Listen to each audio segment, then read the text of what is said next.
द्वितीय वर्ष भूगोल के विद्यार्थियों के लिए द्वितीय प्रश्न पत्र आर्थिक भूगोल, और उस आर्थिक भूगोल में हम प्रारंभ कर रहे हैं आज एक नया विषय, नया बिंदु।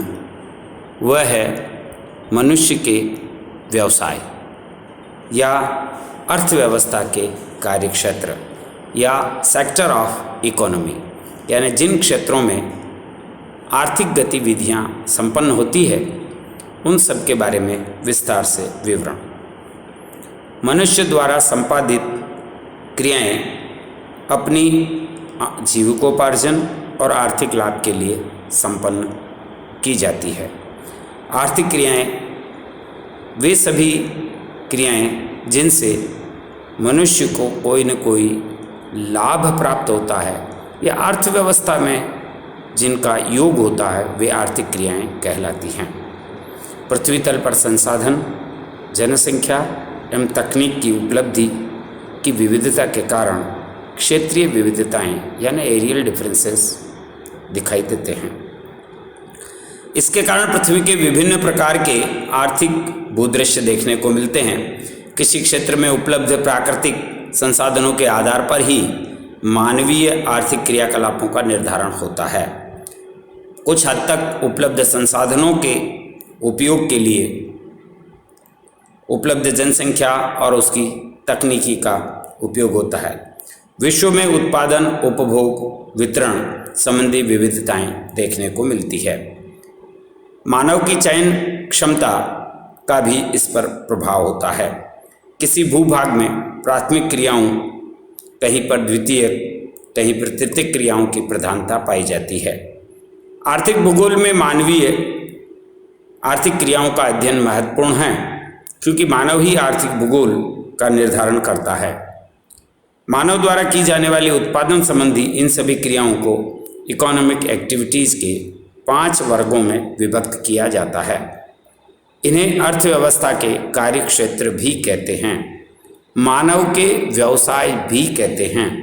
विभिन्न आर्थिक क्रियाओं को अपनी एक विशिष्ट प्रकृति है।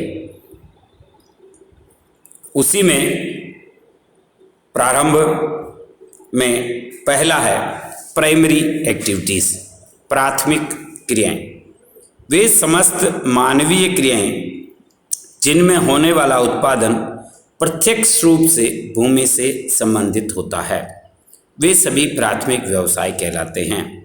इन आर्थिक क्रियाओं का संबंध पृथ्वी के प्राकृतिक संसाधनों के दोहन से है और उत्पादन चक्र इन्हीं क्रियाओं से प्रारंभ होता है।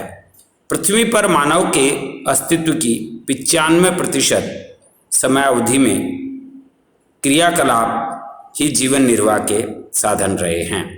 प्रकृति या भूमि से प्रत्यक्ष रूप से संबंधित होने के कारण इन्हें प्राथमिक उत्पादन भी कहते हैं।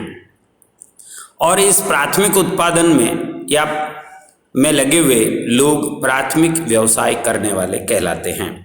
प्राथमिक व्यवसायों के अंतर्गत मुख्य रूप से शिकार करना, हंटिंग, मछली पकड़ना, फिशिंग, वनीय क्षेत्रों में वन्य वस्तुओं का एकत्रीकरण, कलेक्शंस ऑफ फॉरेस्ट प्रोडक्ट, पशुपालन यानी पशुचारण, लकड़ी काटना, आदिम खेती,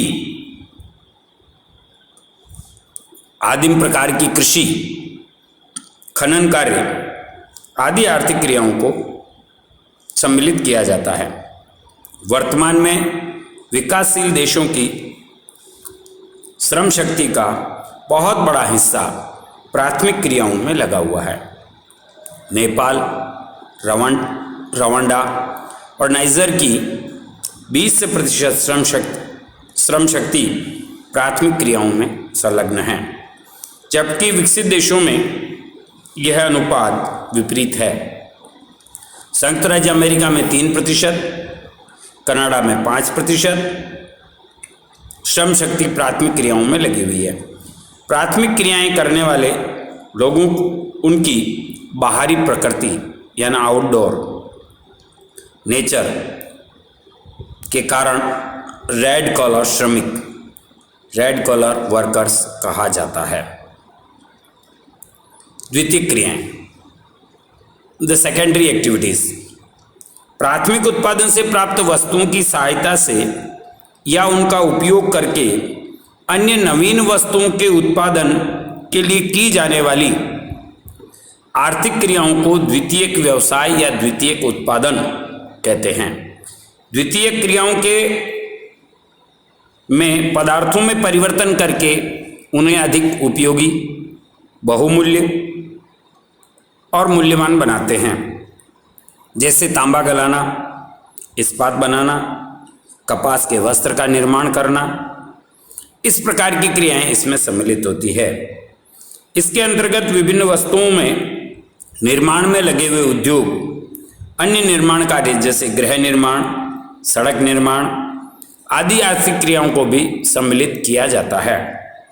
द्वितीय वर्ग की क्रियाओं में संलग्न श्रमिकों को ब्लू कॉलर लेबर फोर्सेस कहते हैं, अर्थात विनिर्माण का कार्य द्वितीयक व्यवसायों के अंतर्गत सम्मिलित होता है।